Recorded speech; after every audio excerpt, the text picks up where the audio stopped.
we've set out a nationwide project to go into the homeless communities and invoke positive change. For many of those affected, telling their stories are therapeutic and can help assist in ways to help. These are real stories told by our guests. Antonio Benfield is a homeless survivor from Jackson, Mississippi. First of all, I was hard-headed and I would disobey my parents and stuff like that, and I was 13 years old and I had ran away from home, and I had felt like I could make it out here in the world and I could survive out here in the world. But being at the age of 13, that you really can't survive out here in the world. You gotta have somebody to lift you up. You still gotta have a backbone.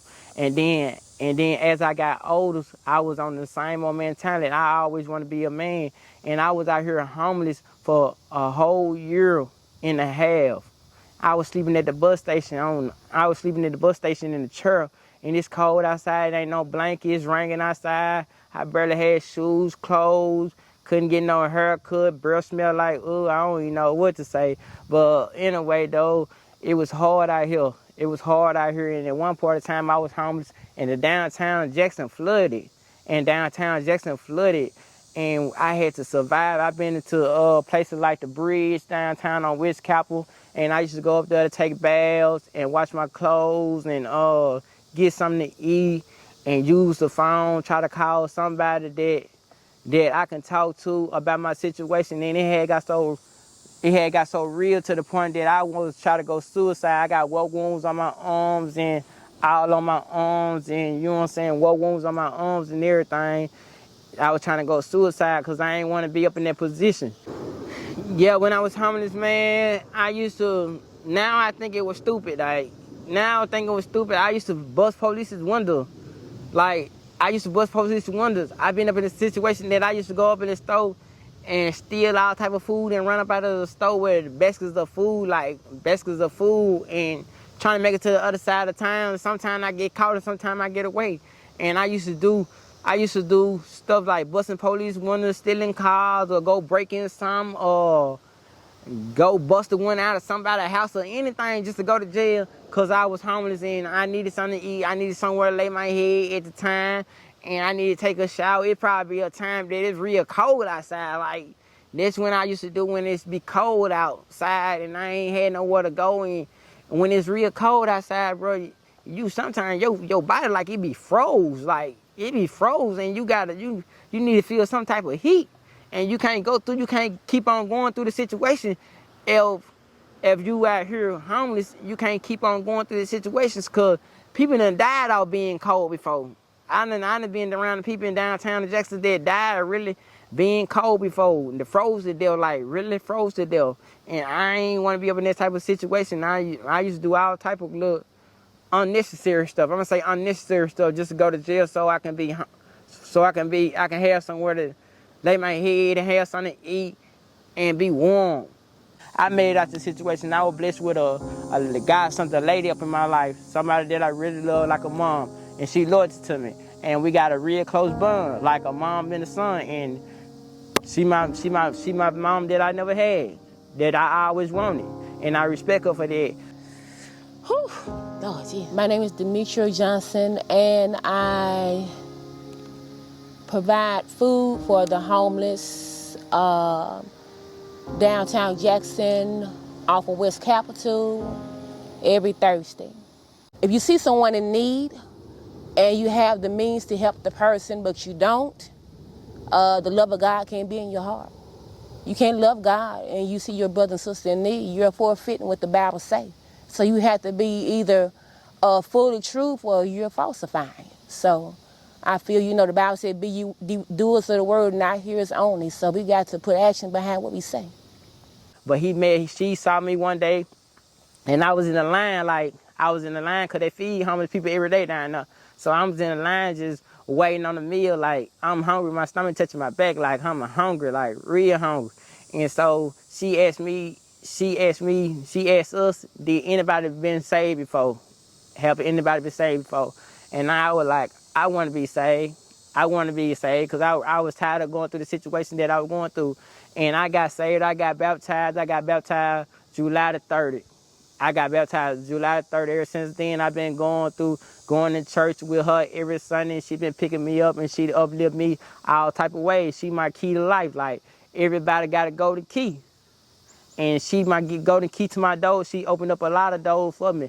And if it weren't for her, I wouldn't be up in this situation right now. I wouldn't even be talking to y'all right now as an individual. So we come every Thursday. So I used to go inside the building and stuff, and I don't know. I don't know. Something just kept on pulling me. I'm like, I kept looking. I said, who is that?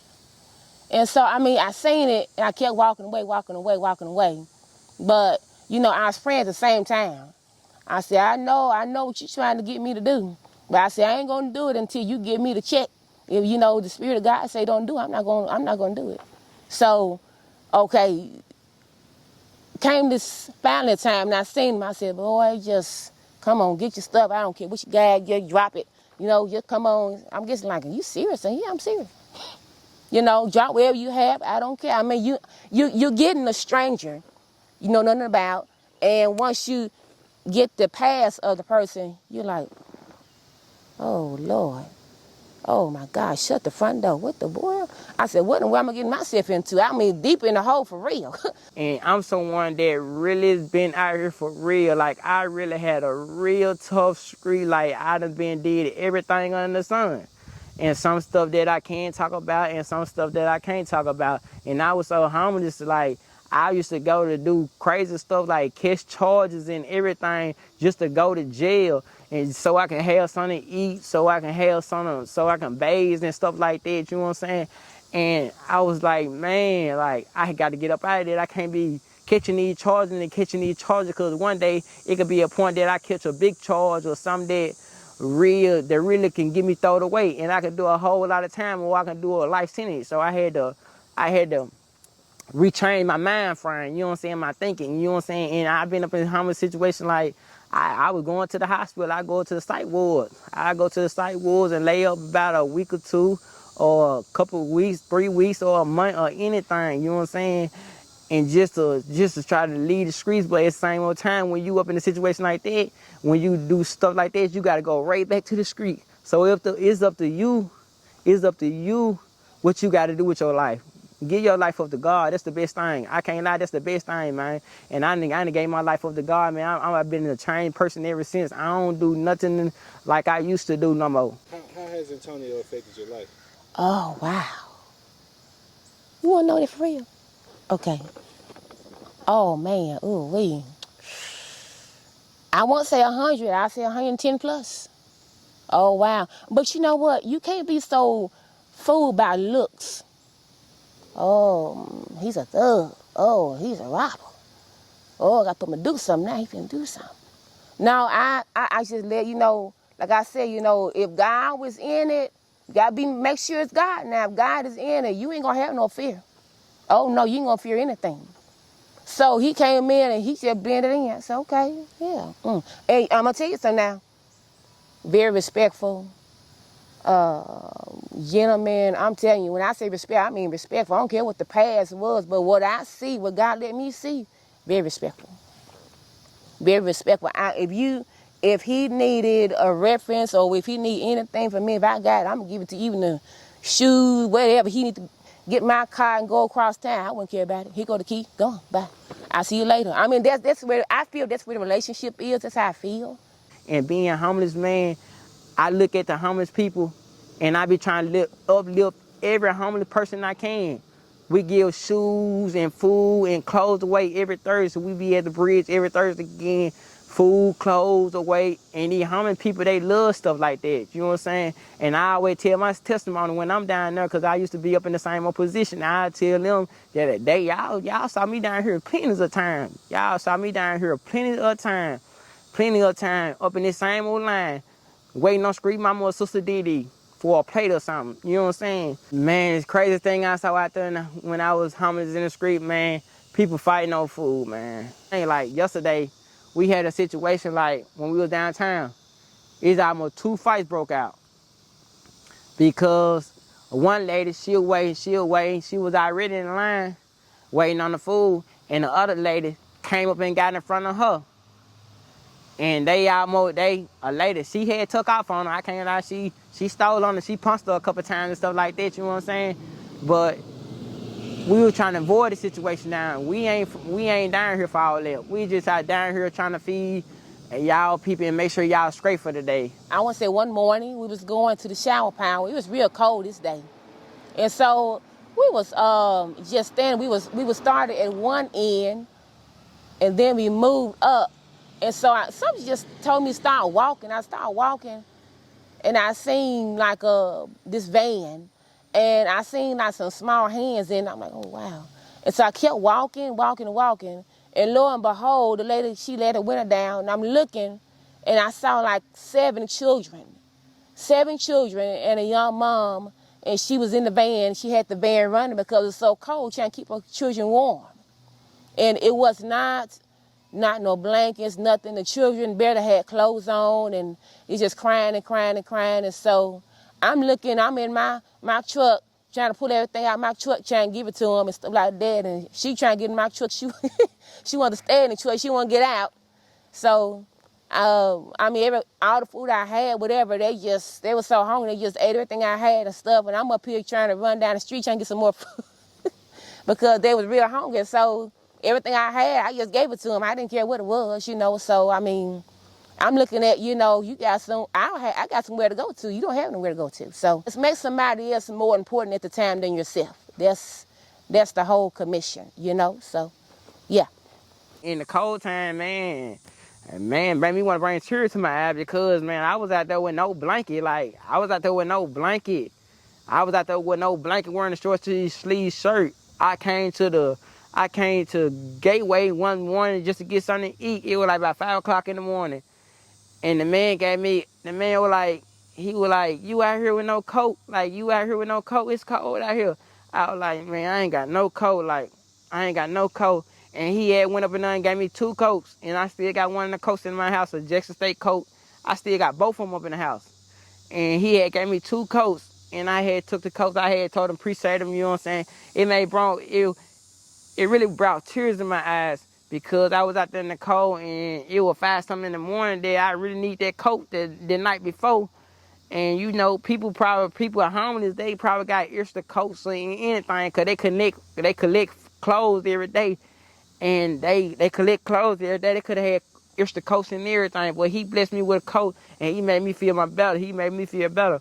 Mr. Stanley was down at the bus stop, and the bus stop in Jackson, Mississippi. So I was talking to him and stuff like that, and I was trying to feed him at the same time. But he was telling me how he was waiting on the city of Jackson to give him, waiting for a Social Security card, I'll be honest with you. So it was like August, like the year before last, maybe like almost 2 years ago. But the next time someone came and told me about him, they said that they found him underneath the bridge. He had froze to death. And I think it was raining too, so he froze to death and stuff like that. And then at the time, nobody was able to come give him any kind of aid, so he died, so it was heartbreaking because I feel, by being in the city of Jackson or being anywhere, a community needs to come together and understand what's most important. When you don't feel that the citizens or whoever's in your city has a call and a purpose, then you need to question yourself as a leader. Why am I in position? You know what I'm saying? I'm the mayor, but what am I doing to exemplify the love of God to people who's in need? It go beyond just getting a paycheck. And, the paycheck is okay, but do you have a compassion for what's most important to help the people who's in need?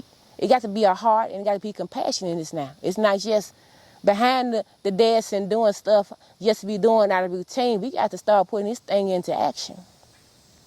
It's be hard to kind of get your ID and stuff like that because you gotta have it in your mind that you can get it, but some situations that people don't really want to help you out because some people are homeless. They don't know how to go through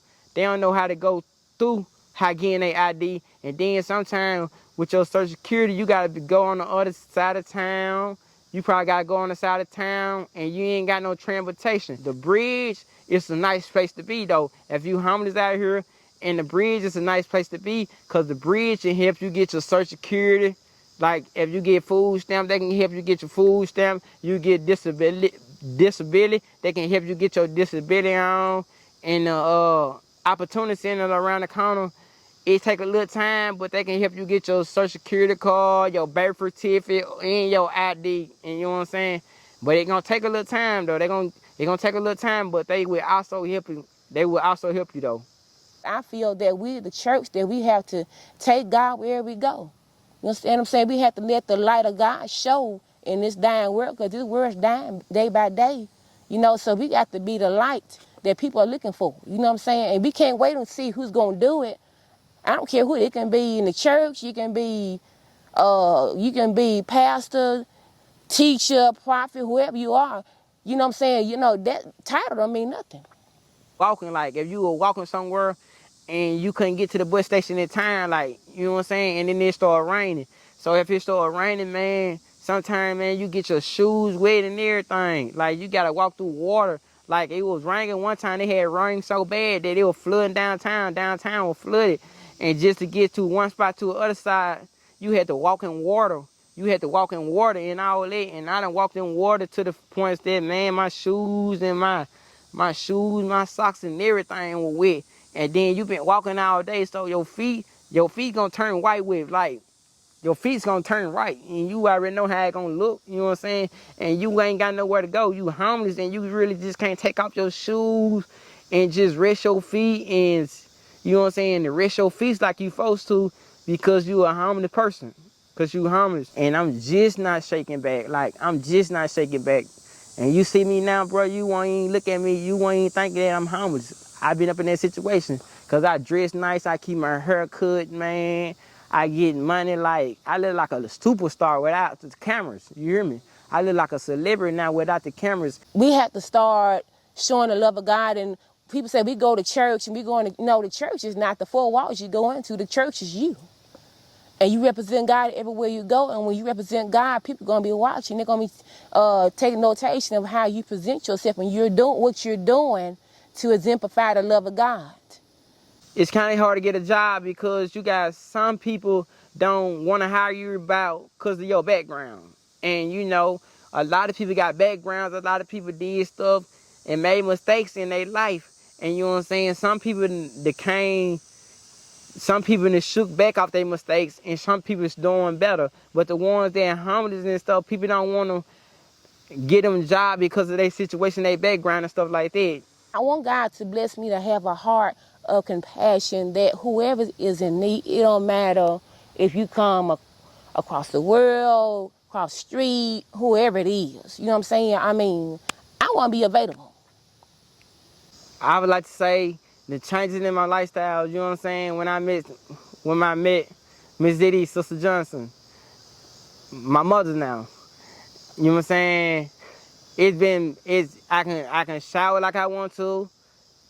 You know what I'm saying? I can shower like I want to, and I ain't gotta walk no more. I ain't gotta walk nowhere no more. I eat like I want to. I get money. I stay with money now, and I go to church every Sunday. I go to church every Sunday, and I gave my life up to God. I gave my life up to God, and He did a whole 360. And the stuff that I used to worry about, being homeless out here and stuff, I ain't got to worry about none of that no more. Because as long as I got Miss Diddy on my side and the other people that I'm surrounded about, and the guidance people, they was always uplift me. Everybody look at me. Everybody look at me like a blessing. My house, like I said, it was on the flood. And when God restored me and my husband's home, I said, this is what I said now. When you restore it, you know, anybody who's in need, you know, whoever it is, they're welcome to come. And, you know, we're going to blend them in like the family, you know. In other words, you come a part of this, you know. So it's not no walls up, you know. You come in, go out free. And as a matter of fact, you know, at the end of the day, give you the key to my house. You know, come in whenever you want to. I have nothing to say, you know. So, I mean, I feel it's a blessing to be put in the position to help somebody else. You know what I'm saying? So, I mean, I haven't lost anything. If anything, it's a game. We like scratch each other back now. We scratch each other back now. If it's something that she need, I got her. If it's something that I need, she got me. and this will build our bond, and this will build our bond. So I just want to say to the homeless people, if you ever find something like Sister Didi, Miss Johnson, do not take advantage of it. Run with it, because that's a blessing. And a bond means everything. Your loyalty means everything to a person. I did not start staying with my mom until I was like age 16. I stayed in like about 10 different people's homes. It ranges from aunt, uncle, grandmama, whoever it was. So I stayed in houses where, I was in one house where the drug activity was so strong is that at nighttime you had to go to sleep with everything you had on, because the next morning you may not have anything. I go to sleep and you wake up, purse gone, shoes gone, everything you had, you went to bed with, it was gone.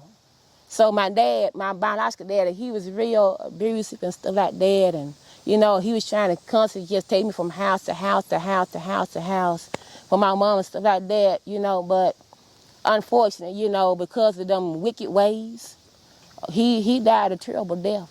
But my story to everyone is that it's not how you begin, it's how you end.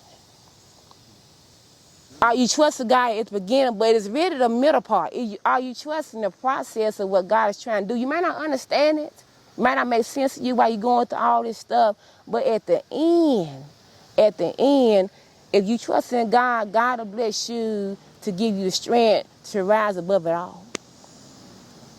If I was living my old lifestyle, I probably wouldn't be up in this position doing none of this now. But I had changed my life though to do better. And when I changed my life, it uplifted me like an elevator.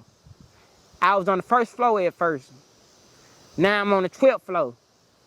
If the floor go all the way to 17, I'm on the 17th floor. It like stirs in your life. Life's like a stirs. You hear me?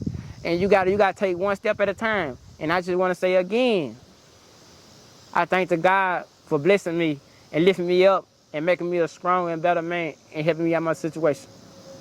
It don't have nothing to do without somebody recognizing what I do, because at the end of the day, I have to give an account to the Lord. So, we always want to be seen and heard and want somebody to recognize what I'm doing, but at the end of the day, all of that's not even important. It's really not. But I just want to say this, my mission, man. I just want my mission to uplift a whole lot of people that are homeless, man. Push on and stay strong, man, and put in your mind and your heart that you can do better in your life.